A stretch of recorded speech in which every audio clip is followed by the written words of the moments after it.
Israeli বোমা হামলায় একদিকে কাঁপছে গাজা, অন্যদিকে ক্ষুধায় কাতরাচ্ছেন উপত্যকার বাসিন্দারা। এমন হৃদয় বিদারক দৃশ্য খুব কমই দেখেছে বিশ্ববাসী। এর মধ্যেই দুর্ভোগ কমাতে অঞ্চলটিতে অস্থায়ী বন্দর দিয়ে ত্রাণ পাঠাচ্ছেন মার্কিন প্রশাসন। স্থানীয় সময় বৃহস্পতিবার প্রথমবারের মতো 500 টন ত্রাণসহ একটি জাহাজ অস্থায়ী সমুদ্র বন্দরে নোঙর করে। এর পরপরই শুক্রবার গাজার মূল ভূখণ্ডের উদ্দেশ্যে রওনা হয় 150টি ট্রাক। তবে ত্রাণ নয়, জীবনের নিরাপত্তাই চান অঞ্চলটির বাসিন্দারা। মার্কিন প্রশাসনের দ্বিমুখী আচরণে ক্ষুব্ধ প্রতিক্রিয়া দেখা গেছে অনেকের মাঝে। দিনে ত্রাণ দিয়ে রাতে ফিলিস্তিনিদের মারতে ইসরায়েলকে অস্ত্র দেওয়ার নীতিতে চরম ক্ষোভ জানিয়েছেন তারা।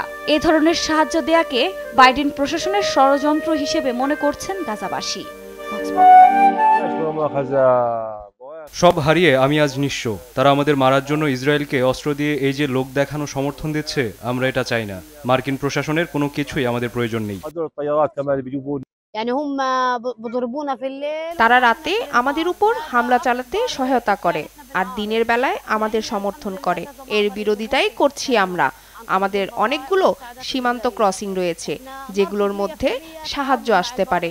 সমুদ্রপথে ত্রাণ পাঠিয়ে হয়তো তারা গ্যাস ক্ষেত্রগুলো দখল করতে চায়। এমনও হতে পারে ফিলিস্তিনি জনগণকে বাস্তুচ্যুত করা এবং এক দেশ থেকে অন্য দেশে স্থানান্তর করার কৌশল এটি। এদিকে ত্রাণ পৌঁছালেও উপত্যকায় 6 মের পর এখন পর্যন্ত কোনো চিকিৎসার সরঞ্জাম পৌঁছায়নি। এ অবস্থায় হাসপাতালে ভর্তি রোগীদের চিকিৎসা দিতে হিমশিম খাচ্ছে কর্তৃপক্ষ।